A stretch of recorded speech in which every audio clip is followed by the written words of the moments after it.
It's February! Where's our direct? By the way, big ol' shout out to the people over at Animal Crossing World, which is a website where I got most of these references from. Animal Crossing fans have been waiting months since E3 for any kind of information. So much so that the community has dove into any piece of detail from released advertisements, merch, and 30-second video clips. We are 40 days out from release, and we have yet to have a dedicated direct or even main direct in 2020. It's safe to say that the Animal Crossing community is going nuts. So nuts that it has scoured every bit of officially released graphics to find any new piece of information. There have been some leaks of potential directs this month, though not sure if those are actual leaks or educated guesses, since we've always gotten at least one direct in either January or February. Either way, we're due! There are so many unanswered questions to things that we have seen over the past couple months through merch releases, clips, and ads posted around various areas. Past Animal Crossing Directs were set up by having one of the developers play the game and show off the mechanics during the playthrough. A similar thing was done at the E3 Treehouse presentation. We can assume the same layout for the Direct.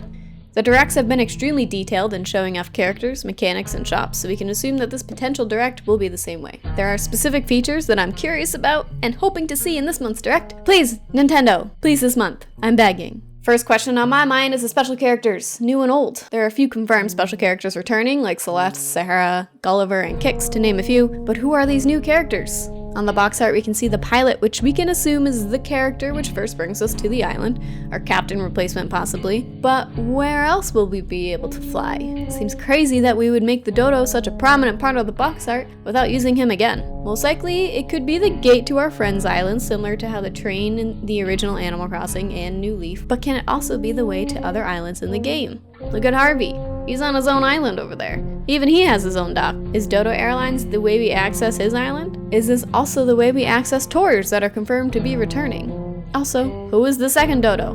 One could be the pilot while the other's possibly just an office worker? Slightly reminiscent of Booker and Cooper? Or is it the same character in two different roles? Nintendo! Ah! There's also this fishy fella, who is definitely not Chip, but could potentially be the new fishing tourney host. Thanks to Target, quote-unquote, randomly opening the page of their pre-order Animal Crossing journal to March, we see that it's CJ's birthday on the 7th.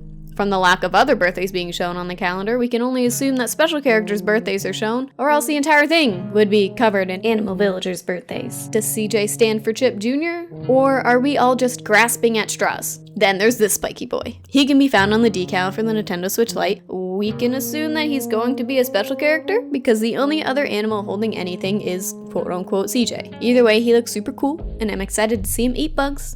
We also see Booger Baby Joan. Are they replacing Joan? Another question, are we getting new Animal Villager personalities? In past Animal Crossing Directs, the developers have quickly skimmed over the new personalities that will be added, so it's possible that this is something that could be mentioned again.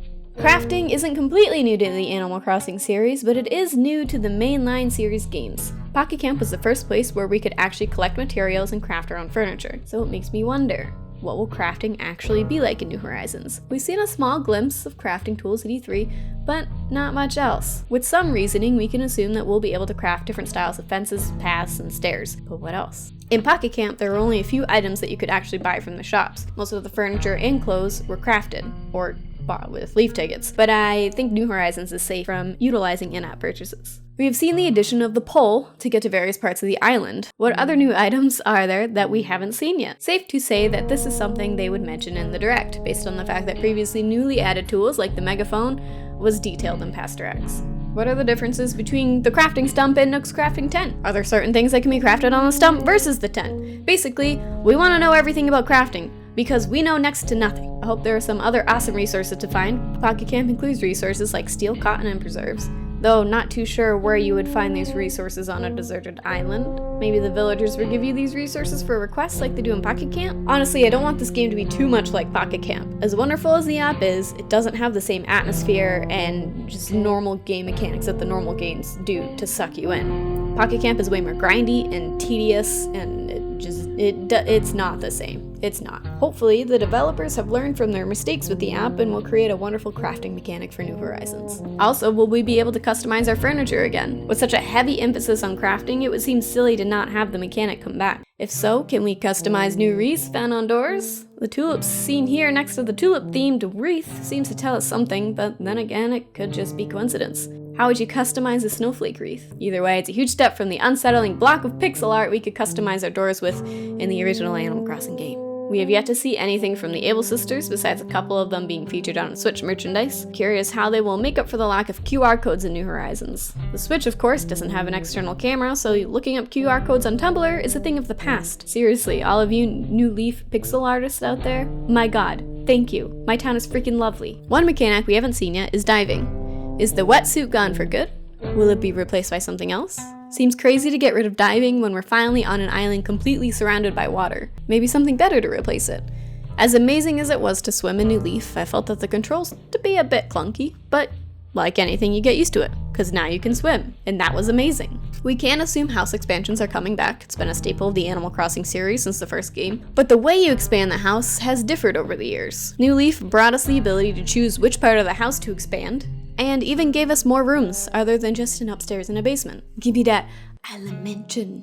By the way, Animal Crossing is available for pre-purchase on the eShop, so if you want to get ahead of the curve and start playing at midnight when all the animals are asleep and all the shops are closed, you can preload it now. Anything I missed that you want to see, let me know in the comments because I'm sure I missed something that we can all lose over.